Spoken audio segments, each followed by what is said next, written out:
Friends, welcome to my channel. आज हम यहाँ पे बनाने वाले हैं फ्रेश कोकोनट की बहुत ही बढ़िया और बहुत ही टेस्टी रेसिपी, जिसको बच्चे बूढ़े क्या सब मांग मांग कर खाते हैं। जो कोकोनट को बिल्कुल भी पसंद नहीं करते तो उसको भी वो मांग मांग कर ही खाएंगे, क्योंकि इसका टेस्ट और फ्लेवर बहुत ही अच्छा आने वाला है। और इसमें मैंने एक न्यू चीज़ का यूज़ किया है, जो कि नॉर्मली कहीं पर भी मैंने उसको यूज़ करते नहीं देखा है। इसमें ना हम मैदा, सूजी, दूध, बेसन किसी भी तरह का प्रयोग नहीं कर रहे हैं और ना ही फूड कलर का प्रयोग कर रहे हैं। अब मैंने वहाँ पे जो है कोकोनट लिया था। अब ये बादाम ले रही हूँ। बादाम आप जितना चाहे उतना ले सकते हैं, कम चाहे तो कम, ज़्यादा चाहे तो ज़्यादा, ये आपके ऊपर डिपेंड है आप इसमें कितना ज़्यादा लेते हैं। तो फिर इसके बाद हम ले रहे हैं हमारा मिल्क पाउडर। ये आप मेरी प्रीपेड वीडियो नहीं है, आप कोई भी कंपनी का इसको ले सकते हैं, लेकिन मैंने ये लिया है अमूल का अमूल्या डेयरी व्हाइटनर। तो ये हम इसका प्रयोग करेंगे, हमारा जो रेसिपी को बहुत ज़्यादा टेस्ट आएगा। इसके और भी ज़्यादा चीज़ है जो मैं यहाँ पे यूज़ करने वाली हूँ। ये 200 ग्राम का है और इसका हमने सारा यूज़ नहीं करना, इसका हाफ़ यूज़ करेंगे इसमें हमारी रेसिपी में, क्योंकि दूध का प्रयोग नहीं करें, ना ही हम इसमें मावा या खोए का प्रयोग करें। और फिर हमने क्या लिया है, 1 कटोरी चीनी। हमने 1 कटोरी चीनी एक जो है कढ़ाई में डाल दी है, जैसे कि आपको दिखाई दे रहा है। फिर इसमें हम डालेंगे, क्या डालेंगे, 1 कटोरी पानी। मीन्स जितनी चीनी उतना ही पानी इसमें हम डालेंगे और इसको उबलने के लिए रख देंगे। ये देखिए, ये अब उबलना शुरू हो जाएगी थोड़ी देर में। अभी मैंने गैस लगा दी है। तो अब हमने साइड पे क्या लेना है हमारा, ये देखिए नेक्स्ट चीज़ जो बहुत ही ज़्यादा फ्लेवरिंग है, मीन्स जो कस्टर्ड पाउडर। इसका फ्लेवर जितना अच्छा होता है ना, और कलर भी ये अपने आप ही दे देगा, तो हमें फूड कलर का प्रयोग करने की बिल्कुल भी ज़रूरत नहीं है। अब इसमें मैं डाल रही हूँ 2 स्पून को, 2 स्पून हम कस्टर्ड पाउडर का यूज़ करेंगे, इससे ज़्यादा हमने यूज़ नहीं करना है। 2 स्पून हमने कस्टर्ड पाउडर इसमें डाल देना है। कटोरी में डालने के बाद ये देखिए दूसरा हो चुका। तो अब इसमें थोड़ा सा पानी डालेंगे, जितने में ये अच्छी तरह से मिक्स हो जाए, और हमें ज़्यादा नहीं चाहिए, बस इसको हमने अच्छी तरह से मिक्स करना है। जैसे कि आपको दिखाई दे रहा है ना, ये देखिए अच्छी तरह से ये मिक्स हो रहा है। कि हमने इसमें इस तरह से मिक्स करना है ताकि इसमें कोई लम्स ना रह जाए। ये देखिए बहुत ही अच्छी तरह से हमने इसको मिक्स कर लिया है, जैसे कि आपको दिखाई दे रहा है। ये देखिए हमारा अब अच्छी तरह से ये मिक्स हो चुका है। अब हम लेंगे हमारे बादाम। बादामों को हमने इस तरह से लंबे लंबे ही कट कर लेना है। इसकी वजह से आप कोई भी शेप पसंद करते हैं, हाफ हाफ कट करके भी वो भी आप कर सकते हैं, लेकिन मुझे इस तरह से पसंद है तो मैंने इसको इसी तरह से कट कर लिया है, जैसा कि आपको दिखाई दे रहा है। फिर हम लेंगे हमारा कोकोनट पाउडर। ये मैंने मिक्सी में ग्राइंड करके हमारे जो कोकोनट थे उसको बनाया है।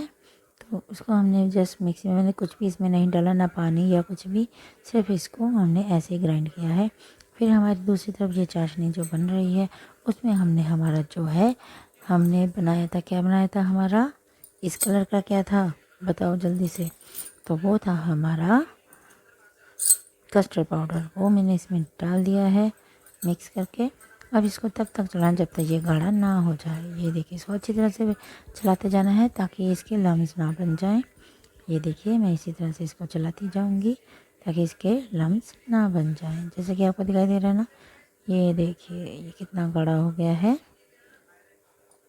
अब इसको हमने गाढ़ा करने के बाद अब इसमें हम डालेंगे, ये देखिए अब इतना ही गाढ़ा चाहिए।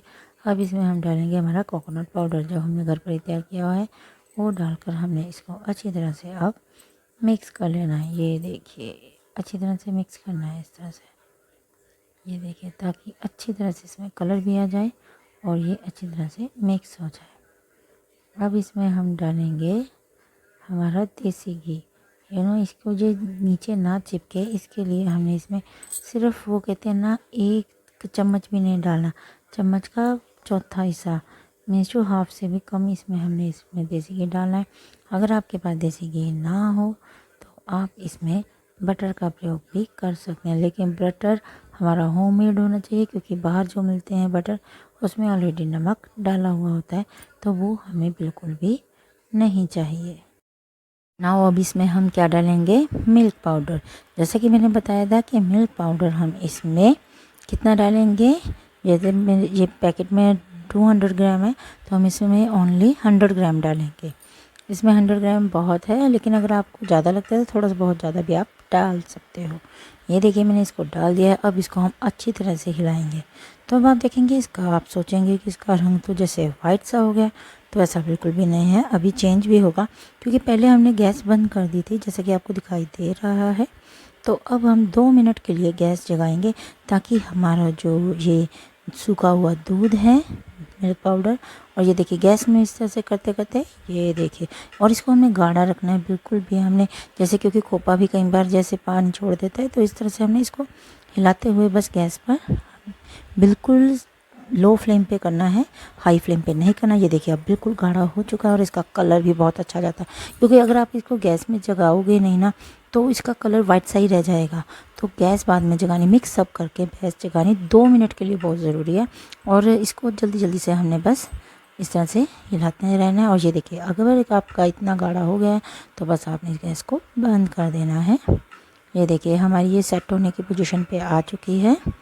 ये देखिए अब हमने गैस को बंद कर देना है।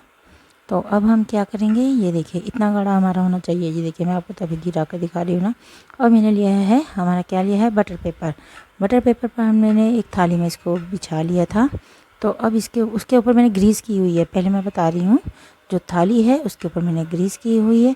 चाहे तो आप अलग से एक थाली पे ग्रीस कर लें, इसके ऊपर जैसे सिंपली कोई थाली लें, उसके ऊपर ऐसे बटर जो पेपर है इस तरह से इसको बिछा लें, और फिर इसके हम ऊपर जो बादाम कट किए हुए थे ना वो हम स्प्रेड कर देंगे, और फिर उसके ऊपर हम इस तरह से हमारी जो बनी हुई है ना रेसिपी वो इसके ऊपर हम डालेंगे।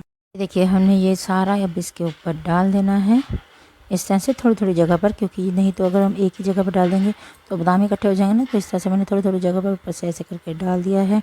अब इसको एक साथ करने के लिए, कि ये देखिए थोड़ा सा ऊपर नीचे लग रहा है ना, तो हमने एक कटोरी लेंगे, उसके ऊपर हम ये देखिए रिफाइंड घी इस तरह से लगाएंगे, ताकि ये जो बैटर है हमारा जो इसके साथ ना चिपके। ये देखिए अच्छी तरह से कटोरी पर लगा के फिर इसको ऐसे ऐसे गोल गोल घुमाते हुए इस तरह से इसको सेट कर देंगे। ये देखिए बिल्कुल इक्वलिटी में हो जाएगा जैसे कि आपको दिखाई दे रहा है। लेकिन एक बात बता दूं, इसके ऊपर हमने रिफाइंड घी लगाना बहुत ज़रूरी है। तो ये हमारा इस इक्वलिटी में हो चुका है। तो अब इसको सेट होने के लिए हम 1 घंटे के लिए ऐसे ही रहने देंगे। अब थोड़ी देर बाद हम इसको चेक करेंगे। ये देखिए अभी नहीं हुआ है, तो मैंने इसीलिए कहा है कि कम से कम 1 घंटे के बाद इस तरह से आप चेक करें कि हमारा सेट हो गया कि नहीं। अभी सेट नहीं हुआ है, लेकिन अब हम इसको थोड़ी देर और पड़ा रहने देंगे। जैसे जब आपको लगे ना कि सेट नहीं है, हिल रहा है अभी, तो ये सेट नहीं हुआ होता। तो अब इसको मैंने सेट कर लिया है। तो अब मैंने ग्रीस की हुई ये देखिए थाली ली है, जैसे कि आपको दिखा रही हूँ।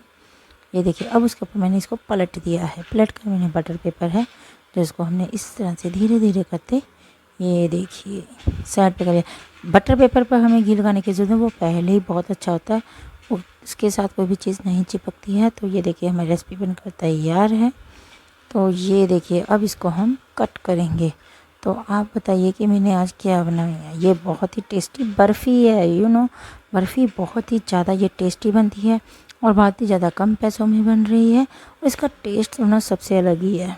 आपको इतने फ्लेवर देगी ना, आप सोच रहे हैं इसमें कोकोनट का फ्लेवर है, जैसे हमारा कस्टर्ड है तो उसके लिए इसके आइसक्रीम का टेस्ट अगर आप ठंडा ठंडा करके खाएंगे ना तो बहुत ज़्यादा यम्मी लगती है। इसके आइसक्रीम का भी टेस्ट आता है। जो बच्चे इस बिल्कुल भी पसंद नहीं करते ना बर्फ़ी वगैरह खाना, वो भी मांग मांग कर खाएंगे। तो आप इसको ज़रूर ट्राई करें। ये देखिए कितनी सॉफ्ट है और देखने में भी बहुत ज़्यादा कलरफुल और बहुत ज़्यादा टेस्टी लग रही है। तो आप इसको ज़रूर ट्राई करें। मेरी वीडियो को लाइक, शेयर और मेरे चैनल को सब्सक्राइब भी करें। तो चलिए इसको अब हम टेस्ट भी कर देखते हैं कि ये कैसी टेस्ट में बनी है। तो चलिए खाकर देखते हैं। बहुत ज़्यादा टेस्टी है। आप इसको ज़रूर ट्राई करें। मुझे भी कमेंट बॉक्स में ज़रूर बताएं।